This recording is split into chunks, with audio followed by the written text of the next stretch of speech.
welcome to Scorched Earth and a general reading for the sign of Gemini, Sun, Moon or Ascendant for the month of September 2024. I hope you are well.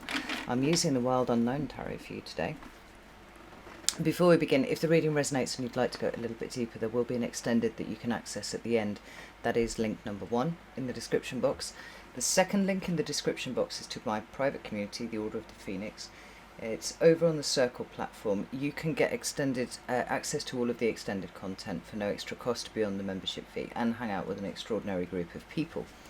If that sounds like it's something of interest to you, you know what to do with that link. Now, Gemini, let's flip the camera around and see what's going on with you. Can I have 3 cards for Gemini, please? There we go. So we've got the Magician and the 5 of Wands in your recent past. About current energy for Gemini, please. We have the Mother of Cups, that's the Queen of Cups. And what's coming towards Gemini in September, please. We have the 6 of Cups. Interesting. Things taking a bit of a turn for the emotional, perhaps even a turn for the what's the word that I'm looking for? Nostalgic, actually, for you. We have more Cancer energy at the bottom of the deck with the Moon card. Now, this is, I forget what this is, but it's a Scorpio card, that one. This is Cancer here. 5 of Wands is Saturn and Leo, and the Magician card is Gemini or Virgo, depending on how you look at it. I tend to interpret it more strongly in favour of Gemini. It's a card that's ruled by Mercury, right? So that's where the Virgo Gemini thing comes from. But it seems to me there is no greater expression of the Magician energy than I create as I speak, abracadabra, and that is why it always seems to work really rather well for you, being one of the more loquacious signs, shall we say. So let's get some clarifiers out. Tell me about the Magician and the 5 of Wands, please. So we have the Hermit showing up sideways. That's Virgo energy. Oh, it had a little think about which way it was going to spin there. And we've got the 4 of Swords. Tell me about the Mother of Cups. Why is that here for Gemini, please? Thank you. Ace of Pentacles.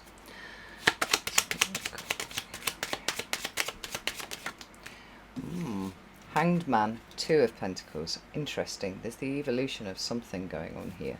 And what about the 6 of Cups? Why is this here for Gemini, please? 9 of Swords in reverse. Very good. And the 2 of Swords in reverse too. Right. There you are again, Gemini. You're showing up really strongly here. Not that you don't always... Well, there are a few signs that always show up really strongly in their readings. I would say Leo, always. Scorpio, or pretty much always. Taurus, trailing in there as well. But it often seems a little more hit and miss with the other signs. But the Lover's card is a Gemini card. The Magician card is a Gemini card. I believe the 9 of Swords is also a Gemini card. I forget what the planetary association is, but it's there. So we have this hazy mix of Gemini and Cancer going on as the predominant energies here in the reading, and that I find to be very interesting indeed. Now, I don't have anything to fiddle with. I want to fiddle with my lighter while I talk to you. So, my first impressions from this reading are that there seems to be something of the nature of a decision that you're trying to make for yourself here, Gemini, and I would say it is largely about the direction of your life. The Magician card is it's the very first card out, and it's pretty dominant, as we see, you know, stuff on the table. It's the only card that's coming out as a main card here across the top. We do have the Lovers as the shadow card underneath, and we have these double major arcana down here. But the Magician is sat here. He's the very first card out, and he's casting an eye across what we're seeing showing up here. So like I said, it's an energy of manifestation, but it seems to be more contemplative at this point, because immediately it is meeting obstructions. We have the 5 of Wands. Now, like I said, that is Saturn in Leo. It's conflict. It's strife. It's nothing going in a straightforward, easy manner. It's all the reasons, it seems to me, why there should be impediments in your way. What do I mean by that? Well, sometimes the magician casts his eye over a scene and he's like, that's where I want to go, over there. I'm going to make that happen. And then he heads off in that direction, or he manifests it to him, you know, whichever way you want to look at it happening. Here, it's almost like the view forward is as obstructed by the obstructions as it is obstructed by the obstructions. By which I mean, you know, the way forward is not clear because there are things in the way. And there are things in the way because the things in the way are internal. I don't know if I've explained that very well, but that is how it feels to me. Like, your view of what your future could hold is being clouded by the things that are in the way. But the things that are in the way, I feel, are of the nature of the past for you. But we're looking at them and it's like, well, do I even want to go? I'm not sure I want to go that way. Maybe I want to do something else. I don't know. There's an awful lot of indecision around here, which is interesting and not terribly usual for a situation where we see the magician appear, such as this. You know, it's interesting that the Queen of Cups and the magician seem to be kind of looking at each other. And he's going, well, it's your decision. And the Queen of Cups is saying, no, like, you've got to sort all of this out here. Now, in terms of dominance, in terms of energetic presentation, the magician should overpower the Queen of Cups really quite easily. But I do think that this Lovers card at the bottom here and this Moon card at the bottom here are kind of evening everything out. Like, desperate desire to be in one's authenticity, to manifest something that is authentically yours.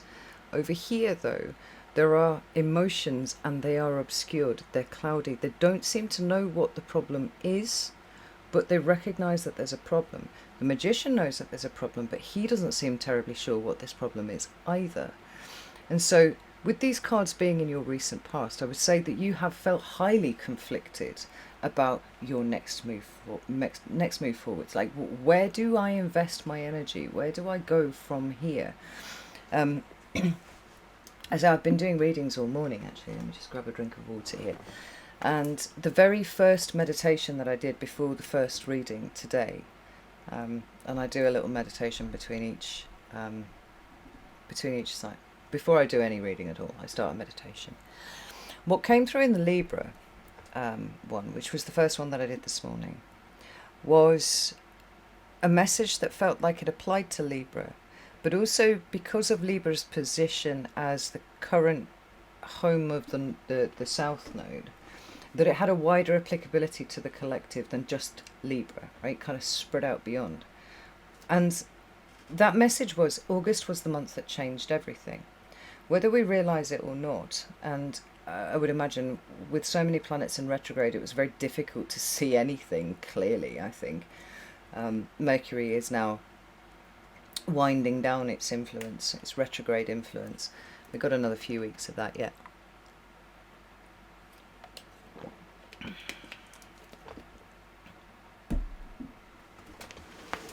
But August really is the month that changed everything. So here we find ourselves, August, September, you know, this kind of energy here, trying to make sense of what changed, how it changed, what it means moving forwards, how things will need to change moving forwards. But it feels to me, unusually for you, Gemini, that you don't quite have all of the information that you need. If I was to pluck one sign out of the zodiac that did have the information, like that did have the tea, it would be Gemini, because this natural acquisition of, accruing of information is part of your makeup, right?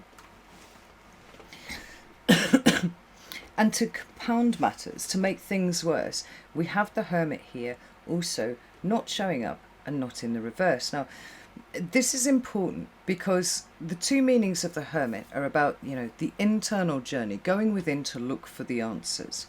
That's not a natural Gemini thing to do, because Gemini is an air sign, and just like fire signs, we tend to project our energy outwards, right? It's in the doing, it's in the engaging with things that are outside of us. water and earth tend to bring it into themselves, right? So the internal journey is naturally very difficult for Aries, Leo, Sagittarius, Aquarius, Libra and Gemini. But we don't have a sense that you've already been there and you've acquired everything that you need and now you're ready to project outwards again. Nor do we have a sense of you resisting going internal to see what's going on. What we've got is almost bafflement. Like, I don't really know what to do. I don't really know what to think. I don't really know how to feel. I don't really know what my next step forward is. Even though on some days I can be brushing my teeth and it seems very clear, and then literally by the time I've left the bathroom and walked downstairs, it's like, it's a fog again.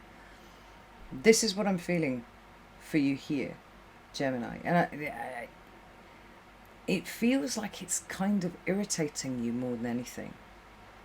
Now, sometimes Gemini can have such an abundance, an overabundance of information, that you end up with a kind of paralysis, right? That sees you going out looking for more information rather than dealing with the information that you've got. And I'm sure we did a reading at some point this year that kind of broached that as a concept. Certainly it seemed to be the prevailing energy for you that month. But it's a sense of being so out of sorts with yourself that even that natural sense of alignment to something that you could kind of intuit your way to, as we see with the Lovers card, has been eluding you.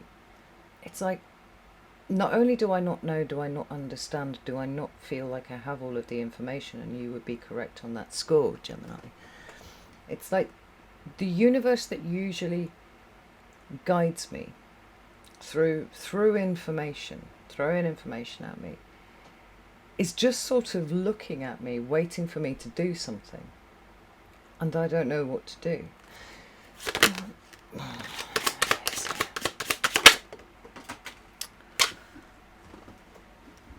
Why? So many cards. Always on the floor. We have the Four of Cups. Now, the Four of Cups can be many things. It can speak to abandonment issues and all that sort of stuff.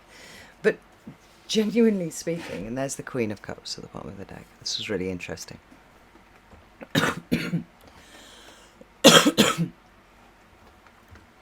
The Four of Cups can be a sense of, from an external perspective, that is to say, a perspective that sits outside of yours. Call it higher self, guides, universe, source, whatever you like. There is assistance being offered. There is a cup being extended. But you are so in the grip, so submerged in the experience that you are having right now, it's almost like you can't see it. Now, I would go as far as to say, for some of you, it's like you won't see it, which is an entirely different thing. Still relatively unconscious, but showing you where your natural biases for a particular kind of thing, being a particular kind of way, are lying. Because this change of direction that I feel like you are really mulling over at the moment, you're trying to consider in the highest possible terms, and yet seemingly hit with this cloud, with this fog at every juncture. Well, this is part of the journey for you. I hate to break it to you, but it is part of the journey. We've got the Four of Swords here, which in its upright represents peace, mental peace, right? A certain amount of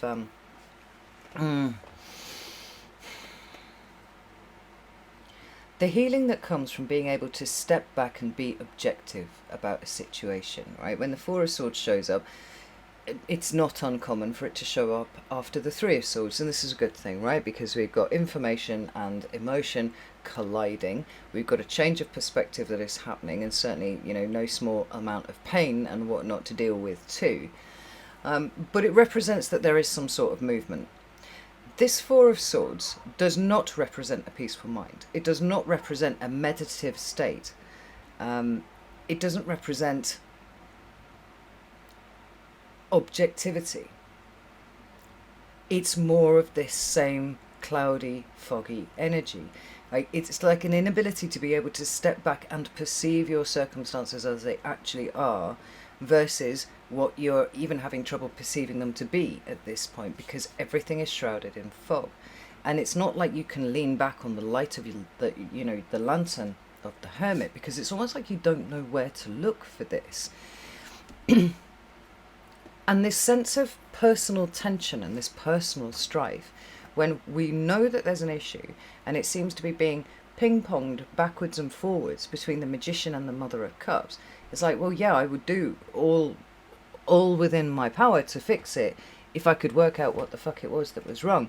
That's kind of your department, Queen of Cups. And she's saying, the issue is yours. I don't know what's going on here. I have no idea what's going on here. But we have underneath here the Ace of Pentacles, the Hangman, and the Two of Pentacles. Now I like this because we have consecutive cards, albeit they are interrupted by the Hanged Man. This is your current state. We have the Queen of Cups, which might likely have you questioning whether you have been too kind about something or been too compassionate with people about something. There is a question of how much you have taken into yourself at this point. I mean, there seems to be some sort of kickback here against the feminine part of you, or by the feminine part of you, that feels like she is being ignored. And you're like, the active masculine part of you is going, no, really, I'm listening, I'm here, tell me what the fuck is the problem. And the Queen of Cups is like, is it not obvious? I thought you were supposed to be good at this sort of stuff. You know, it's almost like neither of them are really doing their best work at the moment. And the fog that's being created in the middle is making things really difficult. At the same time, the Queen of Cups is saying, well, there's a whole heap of emotional shit going on here. I know that. I can't readily identify exactly what it is, but I know that it's something that I've taken into myself, and I'm not perceiving where the edges of this are, so I cannot reach beyond it to ask for assistance. You know, it could be just a full-on fucking malaise, Gemini. It could just be that, ugh, same shit, different day. And like, same shit, different day has been true pretty much forever, right? But there are ways that it was more bearable before compared to now, and now it doesn't feel anywhere near as bearable as it should be. But at the same time, the answer is not presenting itself, at least not in a way that you can perceive it. The Ace of Pentacles is a new start. It's a seed of something. It is attention, ultimately. Because where attention goes, energy flows. And energy is something that you have to invest. And you can invest it in lots of different ways. You can invest it via time. You can invest it via love, money. All of these are expressions of energy, right? And they're pushing, they're being pulled through by your attention. Normally, we would associate the Ace of Pentacles with things like promotions or a job offer or a move of some sort, right? It's an opportunity to improve your material existence, presented in some way or another, right? It's not, here's a new house, you've won it, you know, in a competition. It's not somebody walking down the street and going, my God, like, you have the look of a CEO, let me promote you to the head of my company and pay you an obscene amount of money every year. It's not that sort of stuff. It's like, you're paying attention, you're looking for a job, and the perfect job pops up. You are in the market to look for a house, and the perfect house pops up, right? It's something like that. The opportunity is there, but you have to plant the seed and you have to do something with it. And in this case, I would say it's the realization that your attention needs to go somewhere. And the Queen of Cups is so busy going, oh, I'm so upset, I'm so sad, I'm really, really uncomfortable right now. While this other part of you is going, yeah, but if you just told me what the fucking problem was, I could sort it. Like, we're in the prime energy of the moon here, where things are not clear, things are really completely obscured. They are felt, but they are poorly understood, I think. It could be your dreams. I mean, your dreams could be really fucking wild at the moment and confusing as fuck for you. But it's the stuff that's bubbling underneath the surface, which by its very nature is not something that is readily understood by the conscious mind, right? Because they operate on different levels, and they very rarely fucking talk to it. Well, the subconscious chunters away at the conscious mind, but the conscious mind very, very, very rarely turns around and says, what do you want? And it feels like this Queen of Cups, this deep feeling inside is like, ah, ah. And your inner magician and your desire to align as represented by the Lovers is getting increasingly frustrated with the lack of a straight answer from your emotional state. And then we come down here. Where is your attention? What is it focused on? The Hanged Man says it's time to shift it. Now, what this means is going to be different for each of you. And I feel like the reading's going to diverge into, like the branches of a tree. It's going to go off in a few different directions here. Because this Hanged Man is acting as an interruption, an intervention almost, if you will, in where you think your attention should be going and where it actually should be going in reality. Because otherwise, why the fuck is the Hanged Man here? Right? It would just be, there you go. Make a plan, do it. It's not quite that simple. It's like, perhaps the issue here that your subconscious is reacting to is that you are not entirely sure where it is your attention is going at the moment. Yeah, there are feelings, and it's difficult to quantify or articulate quite what those feelings are. But some of you could be feeling like time itself is being sort of thieved away from you, and you've no idea where it's going. Which is quite a surreal situation to find yourself in. You know, you could get up in the morning and be like, right, crack knuckles, I'm going to get on with all sorts of stuff. And a mere 8 minutes later, you're like, oh, fuck this shit. I just cannot be fucking arsed. What happened in the intervening 8 minutes? That's what I would be asking. What is it that shifted your attention from where it was focused and directed, to off somewhere else? Because this card, although Jupiter in Capricorn, which I find, questionable in some ways, right? This is my card of coping. Capricorn thing, yes. Jupiter thing, I guess, kind of a little bit. But the two of them together, not really so much. We've got the early stages of something. But what really stands out about this Two of Pentacles here for me is that it is the card that differs the most dramatically between decks of cards. No Two of Pentacles is the same as another one. We've got people who look really sad when they're juggling their pentacles, like this chap here. We've got people who look absolutely elated that they're managing to pull it off. We've got some, this chap here just like leaning onto one leg and slightly lifting a foot. We've got others where they're performing incredible gymnastic feats. Like, it really does differ beyond largely, I guess, what is logical. And this experience of coping then is represented in lots of different ways across all of these different Two of Pentacles. This one here is like, well, I'm doing stuff, I'm getting on with the business, I'm slightly raising my foot. But look at this emotional maelstrom that's going on in the background. These are waves. And we cannot really truly perceive how big these waves are until we recognise that those kind of black blobs that you can see in the background are actually ships. And they're going through it. So what's being interrupted here by the energy of Pisces, and I want to point out Saturn is in Pisces at the moment and, doing some very busy work over there, is this Piscean energy is coming in and going, is this the right way to look at stuff?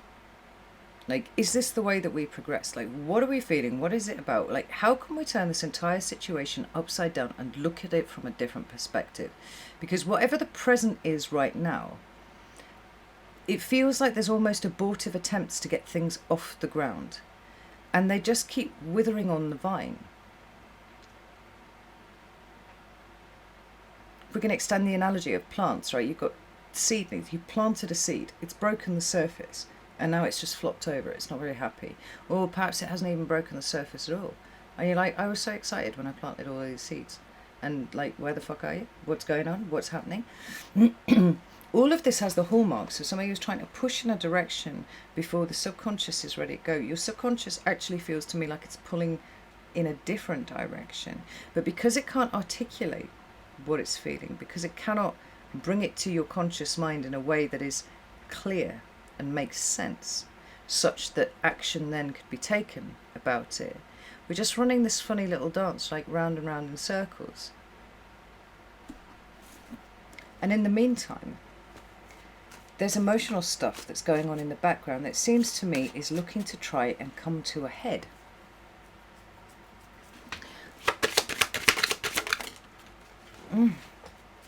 We've got the Death card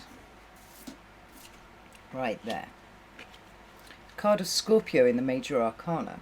A card, obviously, that talks of the energies of transformation and change and development and growth and all these sorts of things. And we have at the bottom of the deck the Chariot. The Cancerian aspect, or the Cancerian influence on this reading for you, increasing steadily moment by moment, like the watery effect of this. Water, water, water, water. All of this saying that until you can iron out whatever this wrinkle is, and I do feel like, it's funny, I feel like the Queen of Cups is kind of whining about stuff.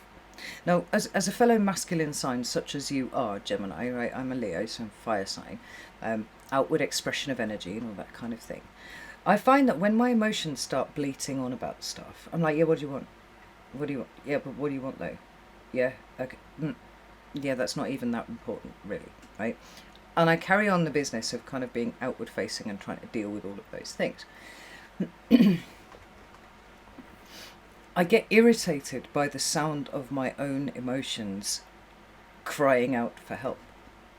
And I feel like you're sort of doing the same here. Now, there's a question of, whether, paying attention to it would be indulgent or whether it is actually dealing with a problem.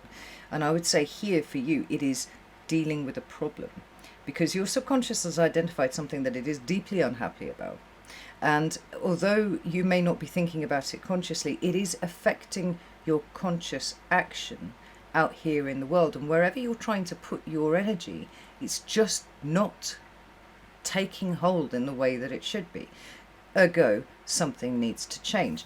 We have a changed perspective that leads to a transformation of self, changed outcomes. The Chariot card itself talks about self-awareness, self-knowledge, self-discipline, self-motivation. It talks about the balance that comes from having those sides of us in equilibrium. The Moon card is saying, oh, you need to go have a look. You really do need to go and have a look. But over here, but I've tried to have a look and there's just fucking nothing there apart from the Queen of Cups just harping on about how she's not very happy about things. This feels like a time to take stock because there is a change going on here. And where is this change? This change is in the past. Now, I'm not suggesting that you're going to develop the ability to be able to time travel anytime soon. It's not what this is about. But the next best thing to physically time traveling is emotionally time traveling. And I do believe that this is what personal work can do for us, because each of us holds within us a narrative of what we can do and what we can't do. And that is informed by the experiences that we have during our formative years and into our, early adulthood. Most of us are completely fucking oblivious to the operation of this internal narrative until we go looking for it. Now, this Six of Cups is saying there is something in your past that is directly related to what you are trying to deal with now. I would say possibly a point in the past where you were extremely confused, and this puts it in, the kind of sub-18 category, although for some of you it could be like mid to early 20s, still fucking confused, still don't know what I'm supposed to be doing. I want you to think about a time in your life where that fog, such as you are experiencing at the moment, was also present, and what experience you were having at that time, right? What was the cause of the fog? What were the what was happening in your environment when that happened? Because there's a revisitation of the past that is being asked of you here. Now, for some of you, that will literally be things like going back to your hometown, or getting in touch with a relative who you haven't seen since you were fucking 7 or something like that. But for others of you, it feels like a conscious choice. And this is the important thing, because you've got so much subconscious energy playing out here. and a desire, consciously at least, to try and work out what the problem is. We need to find a way to contextualize the experience that you're having now. And this is the situation that was before, where you also felt this same level of confusion. And then work out what was going on there. Because something about that directly relates to the experience that you are having right now. So for some of you, it might have been, fear about starting a new school, or fear about starting university, right? Or starting a new job or something like that. It could have been a breakdown in a friendship group or something like that. Right? It's something where you have this kind of pensive feeling that you're supposed to be doing something. You're desperate to do something. You've got feelings and they're overwhelming, they're emotional, they're doing all of that stuff. And nobody's telling you what you should be doing. At least not in a way that you can understand. And you had to try and muddle it out for yourself. Just to say, you've done it before, you'll do it again, Gemini. But something about this situation here directly links to one that you've been in before. Ow. The fuck? Oh, fucking Aussies.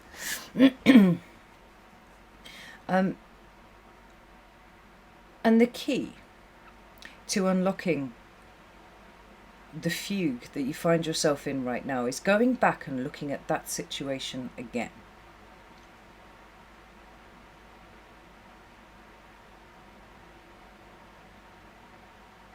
Because what we do in that moment, when we choose to go back to those old situations and we take our older, more experienced eyes back to the memory of that situation, is that we see details about things. We put stuff together that we did not see before. And that information changes the nature of what we understand occurred there and the consequences that flowed therefrom. So,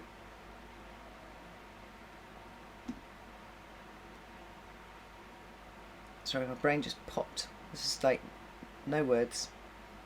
So, once we see that, this changes the entire narrative around what we were experiencing then, and then by extension, what we are experiencing now.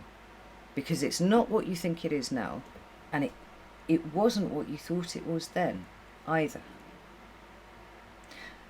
The beautiful thing about these clarifiers, Nine of Swords in reverse and the Two of Swords in reverse, is they talk about a regaining of clarity. But it can only be gained by going back into what you think is already done. And I told you how to connect to that particular experience. It's going to take a bit of thinking about, but you get there, Gemini. The Nine of Swords in the upright is a loss of perspective. All right? It's allowing ourselves to spiral. It's overthinking. It's anxiety. It's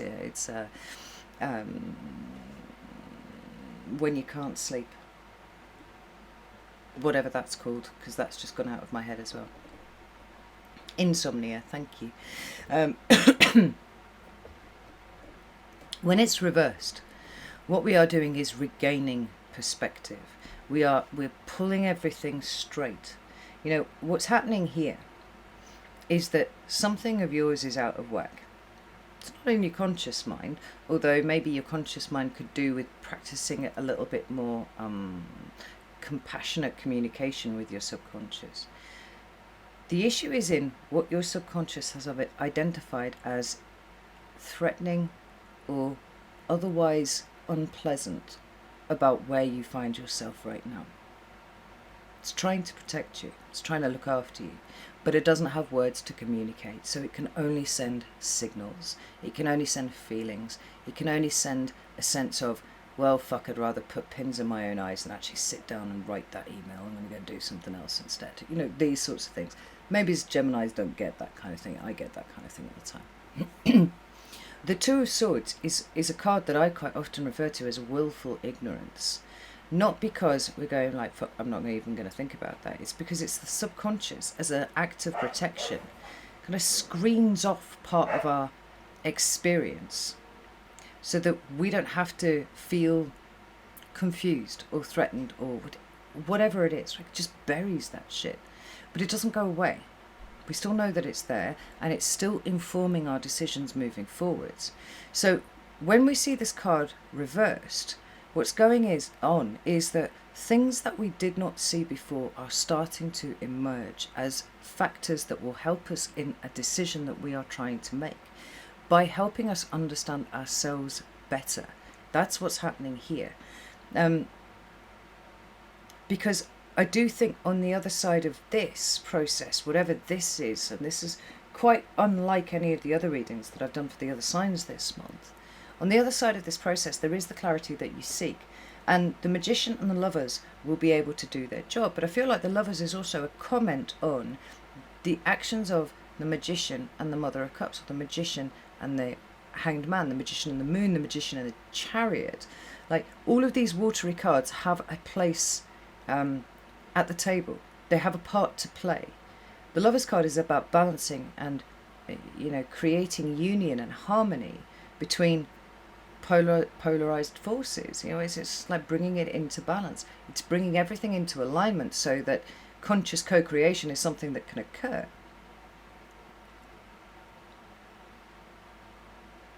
And it simply won't be ignored anymore.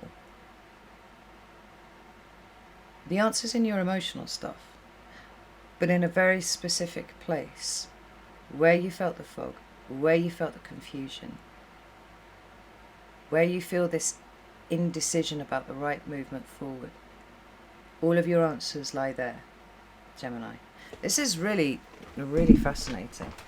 Like I said, quite unlike any of the other readings that I've done this one. So I'm going to go and do the extended now. You're very welcome to join me there if you would like to do so. You can do that on Circle, you can do that on Vimeo. I'd be delighted to see you in either place. If that's not your cup of tea, then that's absolutely fine.